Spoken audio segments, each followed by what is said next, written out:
বন্ধুরা এই মুহূর্তে কিন্তু কোর্টের রায় এসেছে এবং যে বিষয়টি এখানে ইম্পর্টেন্ট বা যে আউটকামটা আমরা দেখতে পাচ্ছি সেটা হচ্ছে যে 93% আসলে চাকরি ব্যবস্থা হবে, সরকারি চাকরি ব্যবস্থা হবে মেধাভিত্তিতে, যেটার জন্য আসলে স্টুডেন্টরা কিন্তু মাঠে নেমেছিল, আন্দোলন করছিল এবং এই আন্দোলনের ফলশ্রুতিতে কিন্তু আমরা দেখতে পাচ্ছি 93% আমরা দেখতে পাচ্ছি যে এখন সরকারি চাকরিতে মেধাভিত্তিতে দেওয়া হবে এবং রিমেনিং যে 7%। এবং আরও একটি বিষয় এখানে অ্যাড করতে হবে বন্ধুরা, সেটা হচ্ছে যে এই যে তোমার যে পার্সেন্টেজটি হচ্ছে মুক্তিযোদ্ধা কোটায় গিয়েছে সেটা হচ্ছে 5%। এই 5%টাকে কিন্তু আসলে কেউ কিন্তু ডিসরেসপেক্ট করছে না, মুক্তিযোদ্ধা কোটাটাকে কেউ রেসপেক্ট করছে না। প্রত্যেকের দাবি ছিল মুক্তিযুদ্ধ কোটা থাকুক এবং অন্যান্য কোটাটাও বহাল থাকুক, কিন্তু কথা হচ্ছে যে কোটার ভিত্তিতে যে পার্সেন্টেজটা ছিল it was not appropriate, it was not relevant, যেটার জন্য কিন্তু আন্দোলনটা শুরু হয়েছিল। 30% কখনোই অ্যাপ্রোপ্রিয়েট একটি পার্সেন্টেজ হতে পারে না, কারণ একটি দেশে 30% তুমি যদি চাকরি বাজারে 30% শুধু একটা কোটাতে চলে যায়, সেটার জন্য কিন্তু মেধাবী ছাত্রদের কিন্তু ছিটকে পড়ে যেতে হয়। একটা বিগ নাম্বার মেধাবী স্টুডেন্টরা কিন্তু আসলে ছিটকে পড়ে চাকরি বাজারে, সরকারি চাকরি বাজারে। সো এটার প্রটেস্টের যে 5% এসেছে বন্ধুরা, এটা আমার কাছে মনে হয় যে অ্যাপ্রোপ্রিয়েট একটি পার্সেন্টেজ।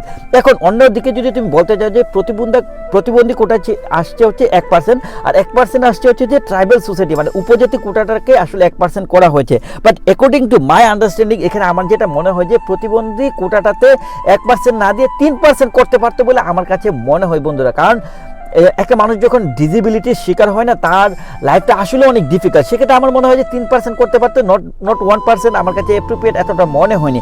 যাই হোক, এই যে পার্সেন্টেজের যে বিষয়টি বা মুক্তিযুদ্ধ কোটাটি যে 5% নিয়ে আসলো, সেটা কিন্তু যথার্থ আমার কাছে মনে হয়েছে। বাট এখানে সবচেয়ে ইম্পর্টেন্ট বিষয় হচ্ছে এই যে ডিসিশনটা কোর্ট দিল, এই কোর্টের যে এই চিন্তা ভাবনাটা, এটা কিন্তু অনেক আগেই করতে পারতো, তাহলে কিন্তু এত স্টুডেন্ট এত জনসাধারণের কিন্তু শহীদ হতে লাগতো না, আসলে এত মানুষের মৃত্যু হওয়া কিন্তু কোনো রিজন ছিল না। তো এখন যে এই পর্যায়ে সবচেয়ে ইম্পর্টেন্ট বিষয় হচ্ছে যে ছাত্রদের ভবিষ্যতের যে প্ল্যানটা কি, যে এখন যে পর্যায়ে আমরা দেখেছি যে সারা দেশ আসলে একদম টোটালি ডিসকানেক্ট ছিল, আর্মিদের আন্ডারে ছিল।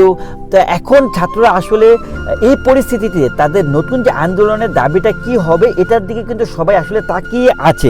কেন এই কথাটি বললাম, যে দেখো কোটা ভিত্তিতে যে বিষয়বস্তুটা ছিল, প্রবলেমটা ছিল, এই প্রবলেমটার থেকেও বেশি এখন নতুন করে প্রবলেম হয়েছে যে ছাত্রদেরকে অকারণে জীবন দিতে হয়েছে, শহীদ হয়েছে, সে বিষয়টাকে সে আন্দোলনটিকে কিভাবে আসলে ত্বরান্বিত করবে, এই বিষয়টি এখন সবচেয়ে ইম্পর্টেন্ট। সো আমরা জানি যে ইন্টারনেট ব্যবস্থা এখনো বাংলাদেশে চালু হয়নি, totally Bangladesh disconnected all over the world.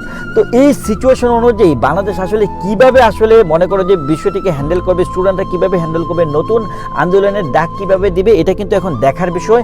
সত্যি এটা একটি ক্রুশাল মোমেন্ট, আসলে স্টুডেন্টদের স্টেপটা কি হয়। তোমাদের বিবেচনাকে অবশ্যই কমেন্টস করে জানাও। Thank you so much.